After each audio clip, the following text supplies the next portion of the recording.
Hey guys, I'm here to talk to you a little bit today about thankfulness in hard times.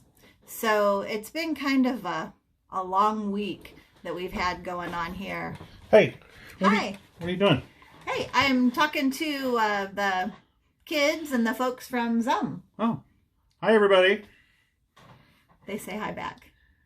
Well, thank you. I am well. Thank you. Mm-hmm. What? Why are you doing this? Well, we haven't been able to go to church for a couple of weeks, and we haven't had Firefall, and we haven't, have we? Kind of missed talking to everyone. Why is that? What do you mean? Why is that? Yeah, why haven't we been able to do that? Because the whole thing that's going on. The whole thing. The whole thing. The aliens? No. Are the aliens here? It's the aliens? It's not aliens. Oh. Zombies. It's the zombie apocalypse. You always said it was going to happen. Where's our pitchfork? Who's got our pitchfork? It's not zombies. Not aliens? Zombies. It's not zombies? Not zombies. What? No. What is it then? It's that whole virus, the COVID-19. Oh.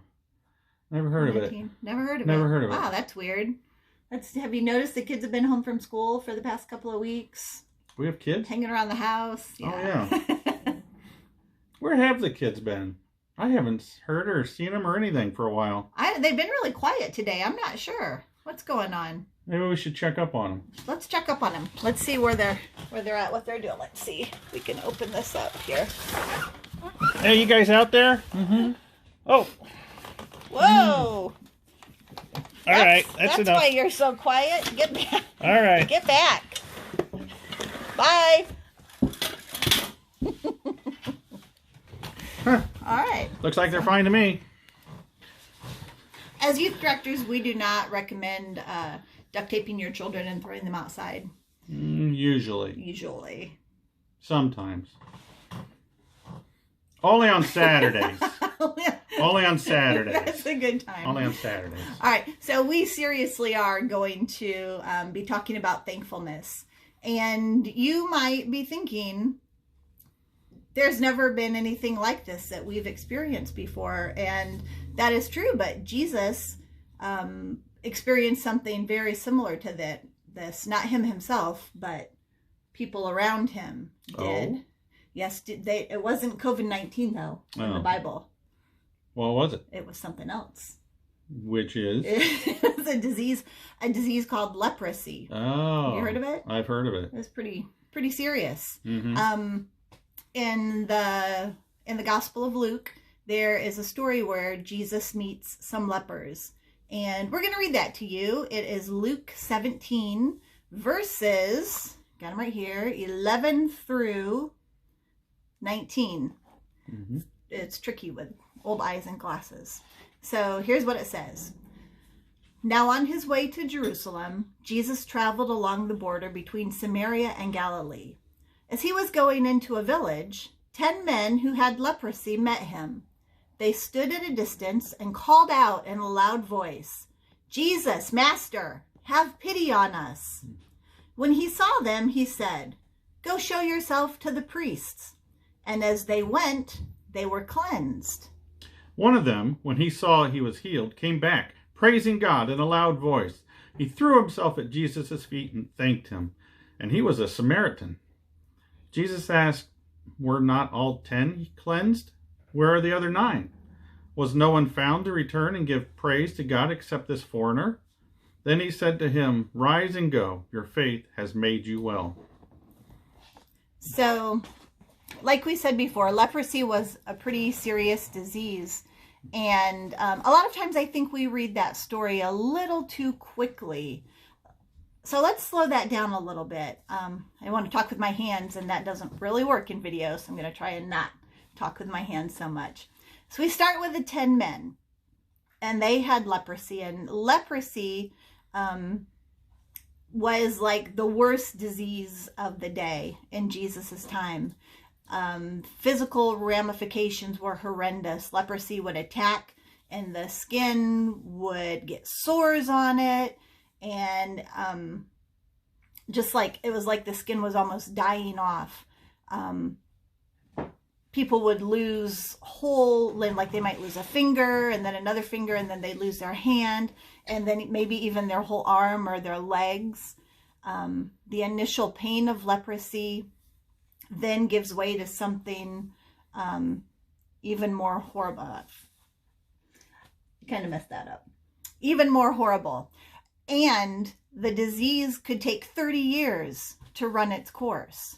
So it was a pretty serious disease. I think the emotional pain might have been even more dramatic and painful than the physical pain itself, because he had to be removed from his family, from his community, including the community of faith.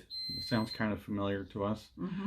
He could have no contact whatsoever with anyone or anybody else, not with his wife, his spouse, his children, grandchildren, none of them. Nobody was allowed to kiss each other goodbye. They couldn't do it because they were afraid of them being afflicted too, of it being spread to them. The lepers, they learned to roam together. They formed their own packs, if you will. And they looked to each other for their sustenance, for finding their food and looking for assistance.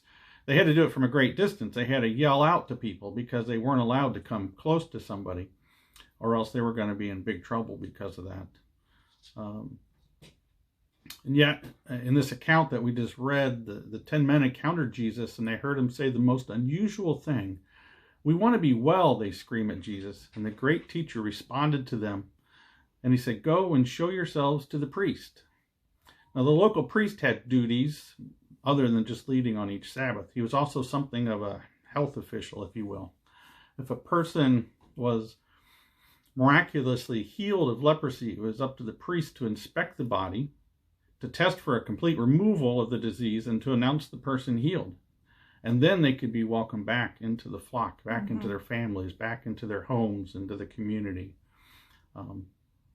That was part of the cleansing that they had to go through. Yep. It's interesting to note that it says the lepers screamed at Jesus, and you think, why would they yell? But they had to get used to being apart from other people. They had to be way far away from other folks. And when you're way far away from someone, you kind of have to talk in a louder voice. Sometimes when I'm at work all day, I get used to talking in a really loud voice. This is my work voice. She does. Because a lot of people that I work with are hard of hearing, and they can't hear me when I talk in a regular voice. So what happens when you come home? I come home and I ask I'm like, "Hey, how was your day?" and they want to know why I'm yelling at them. And it's just because I have to readjust my level of my voice. And that's what the lepers had to do. They were used to being far apart from people and having to shout to get attention, either for handouts or food or money thrown their way. People wouldn't come near them, so they had to yell to get Jesus's attention. But once Jesus told those lepers, "Go and see the priest," they kind of looked at their hands, I'm sure, and nothing was changed. Looked at their hands, they looked at each other, nothing had changed. And it wasn't until they went, they made a movement. The verse is... they acted. They had to act. It's the second part of verse 14. And as they went, they were cleansed. It wasn't until they turned to go that they were healed. And then once they made that movement, and that wasn't, okay, show me that I'm healed and then I'll go see the priest. It was a movement of faith where they had to trust in what Jesus told them. And once they took that step in faith, that's when the healing happened. And that part, I think, is pretty amazing. I'm not sure that I've caught that before. It's pretty cool. So that's kind of the nature of God, a God that loves us so much. He gives us the opportunity to be thankful when nothing about our circumstances may lend itself to being thankful. It's that motivation. For me, during this time, it's been actually it's a little scary at start, but the time now that to spend home, it's been more calm.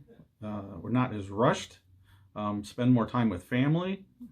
Have that opportunity to read the Bible, because I'm not rushing off to some other meeting or having something else to do. So there's more opportunities to get closer with God through the negative things in life. It's times like this that we focus on the positives. It's all in how we look at things. So we're not, I've seen a lot of Facebook things going out about we're not being quarantined in our house. We're able to stay in our houses. We have our homes to live in that we're thankful for. And we have the opportunity to slow down and experience God in ways, and being able to reconnect with our families in some cases. So from the bad comes the good.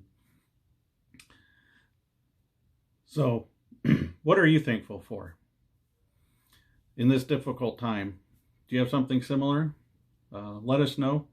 Send us call us, email us, Instagram us, Facebook, do a video, something silly, whatever. We'd love to hear from you. We would. Share what's positive in your life, and in this time that we're living through right now. Yeah. So, you have anything else? Nope, that's it. All right. We love you. We love you guys. Take care. Keep washing your hands. Stay healthy. Bye. Bye.